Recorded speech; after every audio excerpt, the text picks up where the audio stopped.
اور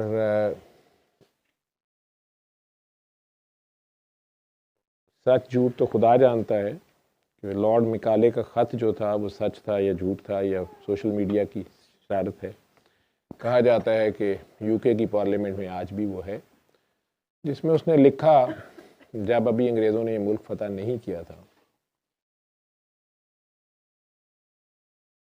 کہ میں نے اس ملک میں مدراس سے لے کے شاید پشاور تک ٹریول کیا ہے. 360 سے زیادہ مذہب ہیں اور 360 سے زیادہ زبانیں ہیں، لیکن عجیب بات یہ ہے کہ یہاں پر ایک اقلیت اکثریت پر حکومت کر رہی ہے. مسلمان یہاں اقلیت میں ہیں، ہندو مت، بدھ مت، سکھ، یہ بہت زیادہ مذہب ہے، ان کی آگے فرقے ہیں کوئی 360 کے، لیکن یہ سب خوشی خوشی مسلمانوں کے انڈر ہیں. کسی قسم کی کوئی انارکی نہیں ہے. حیران کن یہ ہے کہ یہ ملک اتنا امیر ہے کہ مدراس سے لے کر پشاور تک مجھے کوئی بھکاری نہیں ملا. دوسرا، اتنی ورسٹائل لینگویجز اور ریلیجنز کے باوجود یہاں کسی قسم کی ان کی مذہبی، لسانی یا نسلی منافرت نہیں ہے. یہ آپس میں مل جل کے رہ رہے ہیں، سموتھ یہ چل رہا ہے. بہت بڑا کنٹری ہے. البتہ اس میں اس سے زیادہ بڑی چیز یہ ہے کہ اگر جوان عورت سونے، ہیرے، جواہرات سے لدی پھندی اور اپنے ہاتھوں میں بھی ہیرے اچھالتی، کنواری لڑکی اکیلی دلی سے لے کے پشاور تک ٹریول کرے دن رات، تو کوئی نہ اس کی جوانی کی طرف اور نہ کوئی اس کے زیورات کی طرف دیکھتا ہے، بلکہ اگر کوئی زیورات گر جائیں وہ جب بھی واپس آئے گی وہ وہیں گرے پڑے ہوں گے، کوئی ان کی طرف نہیں دیکھے گا. بہت زیادہ مبالغہ آرائی لگتی ہے، لیکن بہرحال اس نے یہ لکھنے کے بعد لکھا کہ اس سارے کے بعد میں اس نتیجے پر پہنچا ہوں کہ اگر ہم نے ان کے اوپر حملہ کرنا ہے تو پہلے تو ان کی یہ جو ہم آہنگی ہے اس کو توڑنا ہوگا، اور پھر ان کے اوپر قبضہ کرنے کے بعد اگر ہم نے یہاں پر مسلسل قبضہ قائم رکھنا ہے تو ہمیں ان کا ایجوکیشن سسٹم، ان کا ایتھیکل سسٹم اور ان کا جو بھی سوشل سسٹم ہے اس کو تباہ کرنا ہوگا.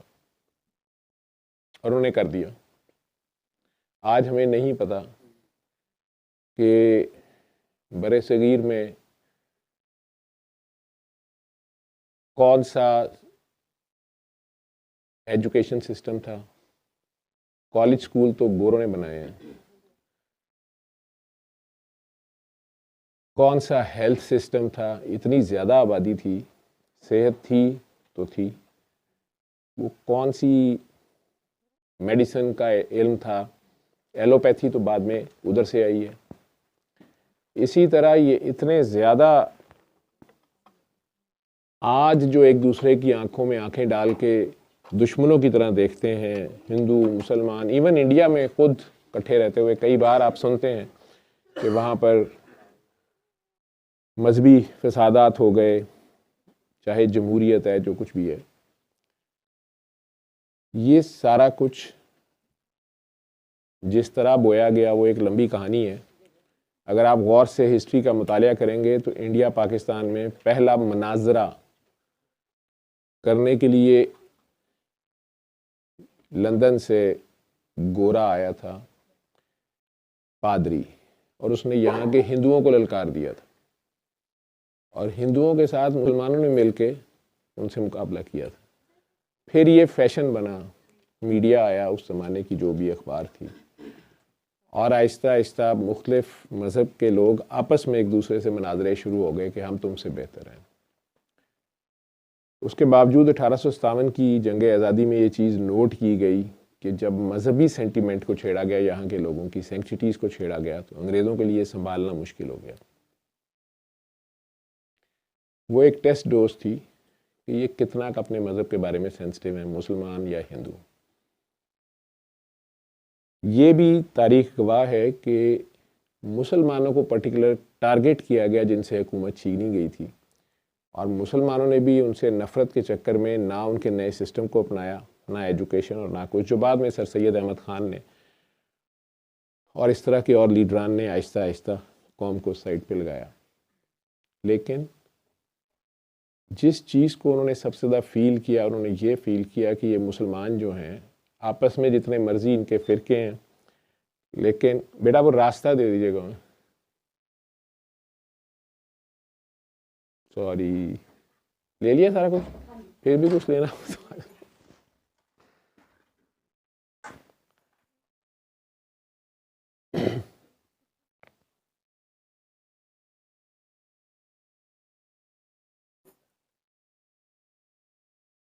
مسلمانوں میں بھی مناظرے کی آپس میں پھڈے شروع کیے گئے۔ جو سب سے مین چیز انہوں نے نوٹ کی وہ یہ کی کہ یہ اپنے نبی کریم صلی اللہ علیہ وسلم اور ان کے پیاروں کے بارے میں کوئی بات سننے پہ تیار نہیں ہوتے۔ شیعہ سنی کوئی فساد نہیں تھا، یہ تعزیہ کٹھے نکالا کرتے تھے، محرم بھی کٹھے سارا کچھ ہوتا تھا، ادھر کوئی کانسیپٹ نہیں تھا لڑائی مار کٹائی کرنا۔ لیکن اسی کے لیے پھر یہ آئیڈیاز فلوٹ کیے گئے کہ مسلمان نبی کی محبت میں تو پاگل ہو جاتے ہیں، لیکن ایک چیز کا بہت خیال کرتے ہیں اور وہ شرک ہے، تو انہیں شرک سے ڈرایا جا سکتا۔ تو یہ چیز پھر آپ میں گھسیڑی گئی کہ نعت نہیں پڑھنی، فالتو درود نہیں پڑھنا، یہ نہیں کرنا، وہ نہیں کرنا، شرک ہو جائے گا۔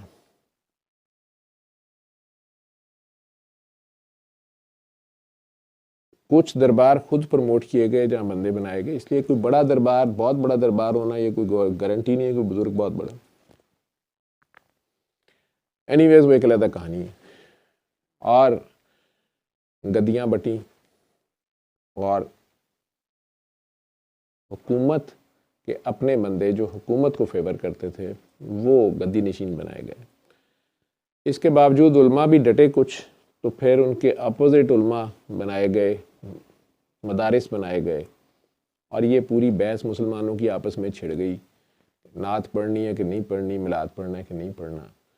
اور ظاہری بات ہے عاشق ہوتا ہی دیوانہ ہے، اور عشق پھر گستاخی کر جاتا ہے، لیکن جب انہوں نے اس کو چھیڑا تو پھر عاشقان جو ہیں وہ حد سے بھی بڑھ گئے کئی بار۔ ایسی شاعری بھی ہو گئی کہ خود ہوش والے چیخ اٹھے گئے، یار نہیں یہ ذرا تھوڑے فکرے ادھر کرو ادھر کرو، فتوے اور کفر کے فتوے اور وہ سارا کچھ۔ لیکن اصل کہانی یہی ہوئی کہ حکمرانی جنہوں نے کرنی تھی وہ چپ کر کے حکمرانی کرتے رہے، اور لڑاؤ اور تماشا دیکھو، وہ کام شروع ہو گیا۔ یہ ہوتا رہا، یہ ہر جگہ ہے۔ سن 22 میں جب آپ لوگوں نے خلافت بھی ہار دی یا ٹرکش امپائر بھی گر گئی، تو اس کے بعد آپ کو ایک نیا فرقہ دیا گیا، ملک کا فرقہ، تو 40 ملکوں میں آپ کو بانٹا گیا، تو آہستہ آہستہ آپ کے اندر وطن پرستی، اقبال نے جسے کہا کہ ایک نیا بت ہے وطن پرستی، یہ بھی مسلمانوں کو ڈیوائیڈ کرنے کا، یہ امت کو ڈیوائیڈ کرنے کا بڑا ایک شاندار فارمولہ تھا جو چلا۔ اب تو کسی چیز کی ضرورت نہیں ہے، اب یہ کتاب ہر بچہ پڑھتا ہے، کوئی ماں گلہ نہیں کرتی میرا بچہ پڑھتا نہیں ہے، چھوٹے سے چھوٹا بچہ بھی پڑھ رہا ہوتا ہے، ہر بندہ، ابو بھی امی بھی، باتھ روم میں بھی ہوتے ہیں سارے، ہر جگہ ہماری قوم ہر جگہ پڑھ رہی ہوتی ہے، جو بھی پڑھ رہی ہوتی ہے۔ لیکن ایک طرف عاشقوں کا یہ حال ہے، جیسے میں ابھی ایک خاتون